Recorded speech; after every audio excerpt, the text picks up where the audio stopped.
that music, don't you? I missed it. It's exciting to be back. I'm excited to be back.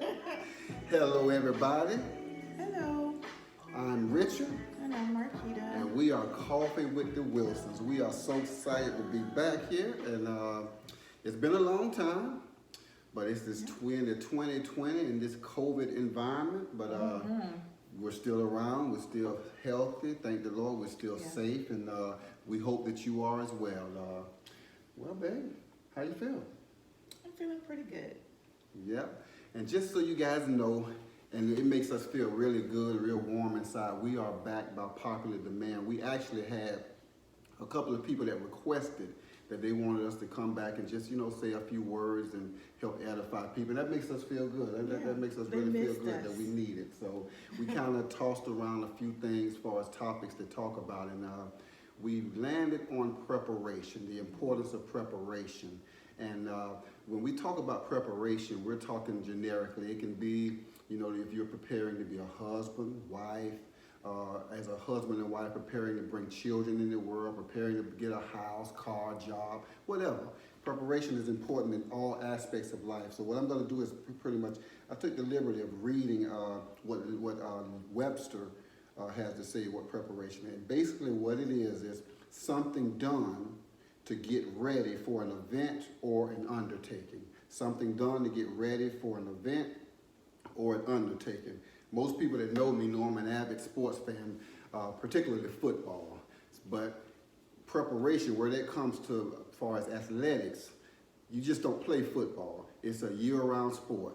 They got to prepare for studying film, studying the opponent, even studying their own teammates. So that's part of preparation. What you got in the baby? Well, even I think one important aspect of preparation is studying, because just jumping into something sometimes works, sometimes it doesn't. But I still feel like the more prepared you are, the better your chances and the better results you'll probably get. That's why they have steps in preparation. There's an order to it. And I think there's a benefit and an honor to following that order. That's certainly true. I've often heard that people say preparation is where success is preparation meeting opportunity. Yeah. So that, I like that definition right there. But I heard that. let's talk about preparation. Let's go to some specifics. What do you want to preparation being a husband, wife, whatever? Well, my preparation, because this is my second rodeo, he's my second husband and my final. Oh, But I actually re-examined my first marriage, and what I could do different, what I could do better. And one thing for me is I wasn't vulnerable. You need that to have a successful relationship. And I wasn't an affirmer. And the way God made men in his likeness, they need reverence. They need to know that they're wanted, needed, and appreciated. So those were areas I had to go prepare. I had to go prepare. Up into my adult years, my real only example of marriage was my godparents. And of course, I didn't live with them. I saw them on Sundays at church. I didn't live with them. My great-grandparents slept in different beds. Wow. So, literally. You actually mine too. Yeah, so that wasn't an example for me to prepare for a successful marriage and my, for what I needed. Right. And so me and my kids, literally, I talked to them about it because they were going to be affected by whoever comes into our life next. And we started taking communion every morning. Wow. Mm-hmm. That's right there. That's an example of being prepared by faith. Yeah. Mixing faith with your preparedness. That's what that's an example. We went by detail, by line per line, what we needed this person to bring to the table, what we needed this person to be in our life. And for me, the importance of, showing my girls how to be a good wife, what good marriage looks like. Right. Because I'm kids assuming- emulate. I'm assuming perfectness was not on that list because I'm far from perfect. So I'm pretty sure that was on the list. That didn't cross our minds. We didn't put perfect on there. No, I'm not perfect, but I'm here though, and you here. I am. But another thing I would like to touch on as far as preparedness, some things you can't prepare for. Because there's some things in life that's going to come and you're going to just learn from the experience. It would be wonderful if we were able to prepare for every outcome in life, but obviously that's just, it's just not possible. You can't foresee everything. You can't. And not only that, it would probably literally drive you batty trying to prepare for everything. You just can't do it. Just would, yeah. Yeah, you just can't do it. But most things you can. Yeah. Like for a house, saving, investing, preparing for retirement, all of those things are very important. And even in retirement, obviously in this world we're living in now, I've heard instances of people that save for retirement and investing, and then certain calamities come and wipe out their whole savings. Yeah. So what do you do in instances like that? You know what I mean? Yeah. I mean, in my opinion, I guess that's where the faith will come to play. It would have to be faith. Well, some people we're talking to are not believers. Yeah. Or not been introduced to the faith mindset. Yeah. But there are some natural things I think we can do that we as believers, we're going to execute our faith. But they literally got to execute a plan of some sort. Yeah. There's got to be some reevaluating. What can you get rid of? What is it that you're using now you don't actually need? Where is it that you can skim or pull back to, allow more money to stay in the house, things like that. So you talking about like that cartoon, the bare necessities, the simple. Right. Go down to your bare necessities. Yeah. I think Pastor Mike one time taught about there was some steps. It was abundance, it was sufficiency, it was, I forget the first one though. Sufficiency was the second one. So I forget what it is when you're not sufficient, but you go from sufficiency to abundance. And then wealth and generational wealth. Absolutely. Yeah. But I forget what the first one was. But there was a process to it where he talked about when you're sufficient and you just can pay the bills. That's it. Yeah. There's nothing left over. And he talked about abundance when you pay those bills and then you actually have some dollars left. Yeah. So a lot of times, you may have to get rid of your cable. I've been in situations where the people that you owed was looking for you. That's below that. That's below that. Yeah.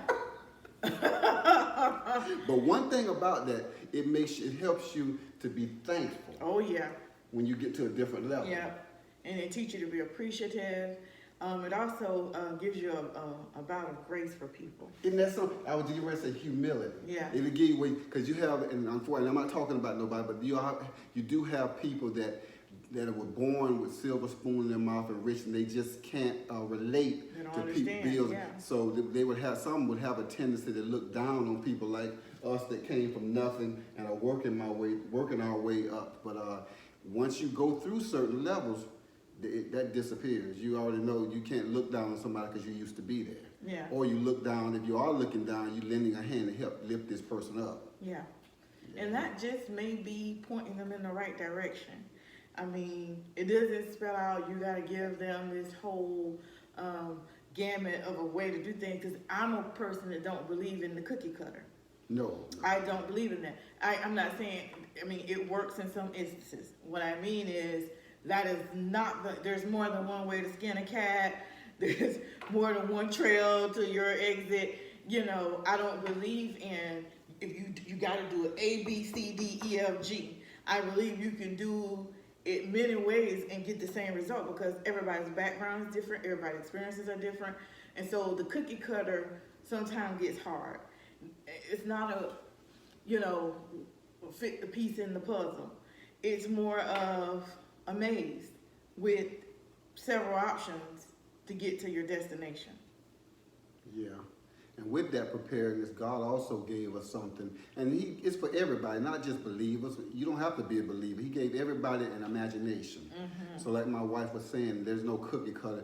You can do things, you can get to the same point as somebody else and do it a whole different way.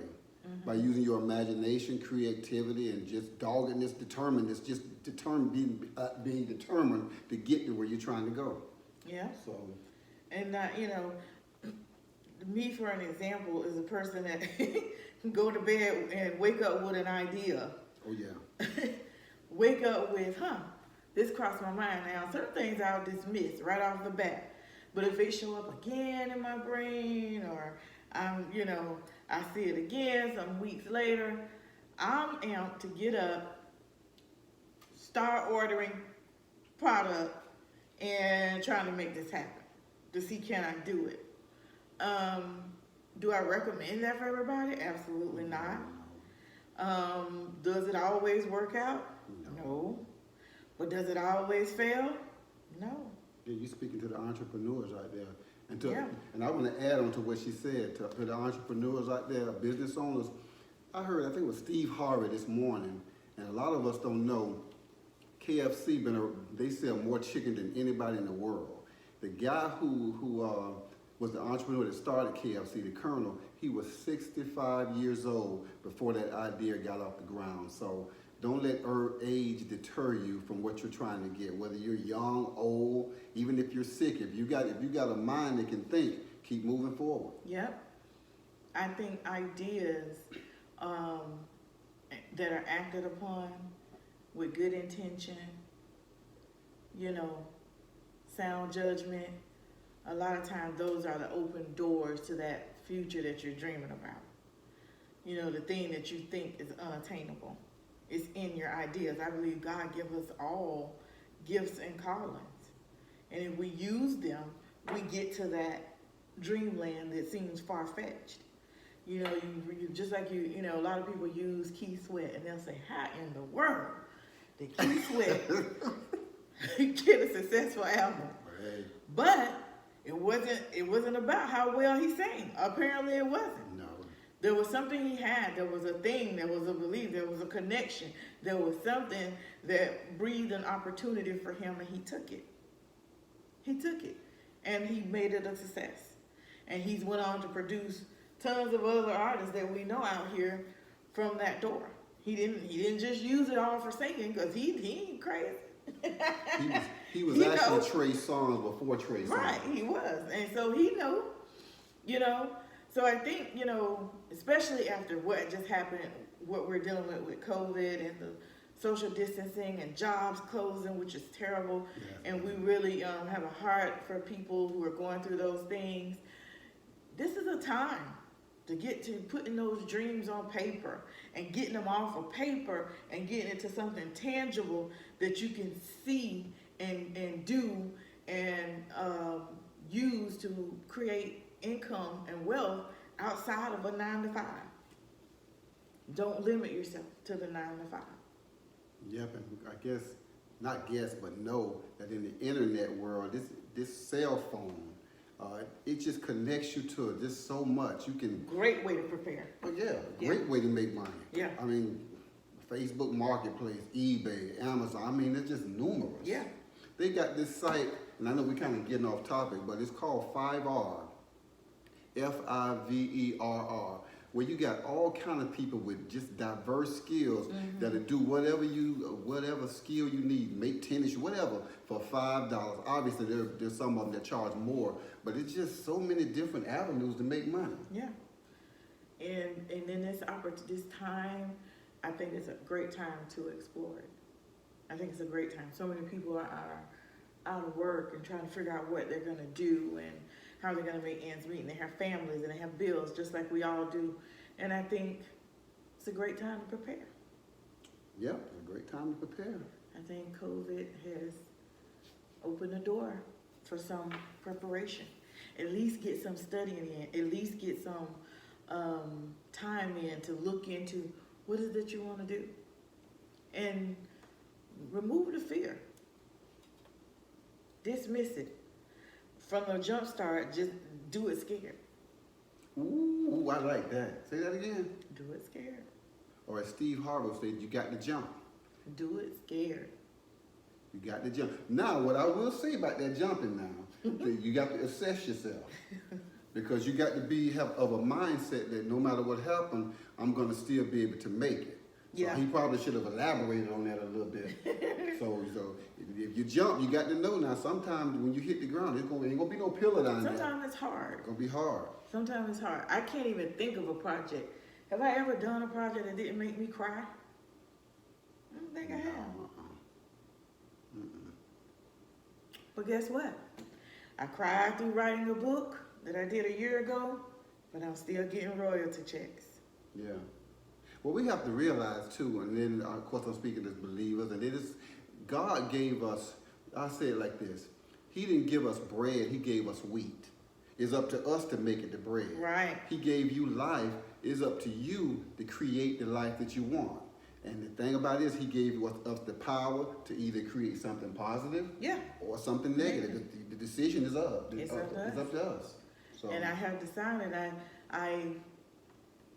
I work hard to separate from the negative. yeah. Because I can't be successful at all these things that are in my brain. We can't build the empire that we talk about and the legacy that we talk about if we're gonna allow negativity to be in our midst. It doesn't work. It zeroes out all your preparedness. That's what negativity does. You better say that. It'll empty it right on out. It's like water in a basket. Well, this was fun. Yeah. We wish it could be a little longer. We got some homework for you. We have a comment section. Please comment. Tell us what you're preparing to do. Let us join in faith with you and believe. Yep. And if there's anything we can answer in any direction we can point you, we'll do that. Tell us what you're preparing for. Absolutely. You got 6 more months left in this year. Well, roughly 5. Well, no, We're almost in honestly, July. yeah, you're right. July, August, September, October, November. These 6 months. Yeah. Tell us what you're preparing for these next 6 months. We want to hear from you guys. Absolutely.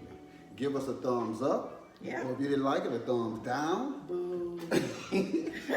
Subscribe. Tell people about us. What else? That's it. That's all Y'all right. have a great week. It's We been love fun. you guys. It's been fun.